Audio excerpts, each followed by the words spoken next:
Oh, you're going to be copying from problem number 12, but I just wanted to go back and talk about this.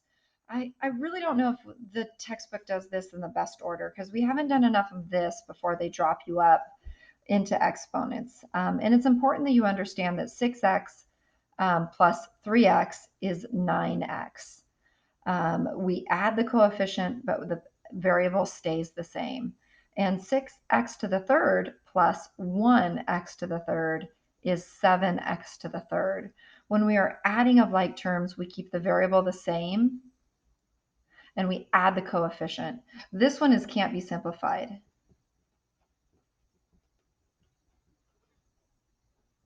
And I really think we should have done more of this before we move on to this. It kind of thinks you already know this, and I'm not sure everyone really does. 12 is where I want you to start copying. First off, I want you to know that every number has an exponent. If you don't see the exponent on it, would the exponent be 0 or would it be 1? It would actually be a 1 because the exponents tells us how many of those we have. So if anytime any number doesn't have an exponent on it, I'm going to stick a 1 there to say I have one of those. So this means 6.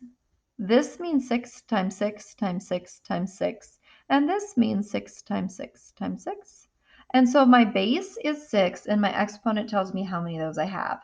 1, 2, 3, 4, 5, 6, 7, 8. And there is a shortcut rule other than writing that all out, but I'm not going to tell you the shortcut rule. See if you can figure it out on your own. Okay, maybe we'll talk about it at the end.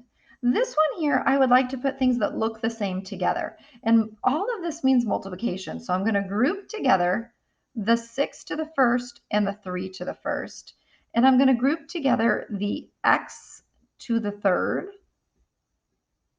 and the x to the fourth. Ooh, just barely fit that x to the fourth in there.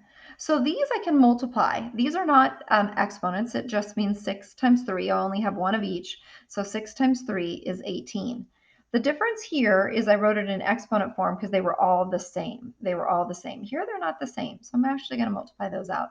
And then here I have 3 x's here and 4 x's there. So I have 7 x's. I can count them all up. Let's look back here. Is there anything that you could figure out as a shortcut to get from here to here? Think about that. Okay, I'm going to have you try these two on your own.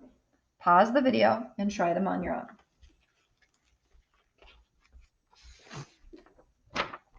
Did you pause the video? You cheated. No, I'm kidding. Okay, this one's 35x to the third. Remember that when there's no power here, it really means one of those. And this one right here, the -5 and the -9 come together to give me -45. Uh-oh, I got my answer wrong. That should be a +45. And then I have x to the third, x to the fourth, and another x to the first. So that gives me x to the fifth. I have a y here and a y here. So that gives me y to the second. And I have 1z. Okay, that is multiplying monomials. And we also today are learning about taking a power to a power. So 16 and 17 are our last examples. This means repetitive multiplication. So this means I have 4 of these groups. 3m to the second y, 3m to the second y, 3m to the second y, 3m to the second y. Why did I write that 4 times? Because this little power on here is a 4, and that says I have 4 of those groups. So I have 3 times 3 times 3 times 3, which I could think of as 3 to the fourth, or if the book wanted me to, I could think of it as 81. All 3 of these mean the same thing. And then I have that m to the second, another m to the second, another m to the second, and an m to the second. So I have 2 m's, 2 m's, 2 m's, 2 m's. So how many m's do I have multiplied all together? 8. 2, 2, 2, 2. Okay. And then my y's, I have, when it doesn't have a power on it, it means that I have one of them. So y, y, y, y, y to the fourth. So my end answer is 81 m to the eighth, y to the fourth. These are different than the ones that I saw on the other paper because over here it was a power times a power, and this here is a power to a power. Can you see that there's a difference? Okay, here I had a 3 and a 4 and I got a 7. Here I have a 2 and a 4 and I get an 8. I have a 1 and a 4 and I get a 4. See if you can find a shortcut rule or write this in expanded form and check and see what you get. Pause the video.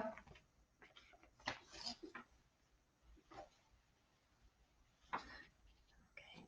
By the magic of TV, here is our answer, negative 64.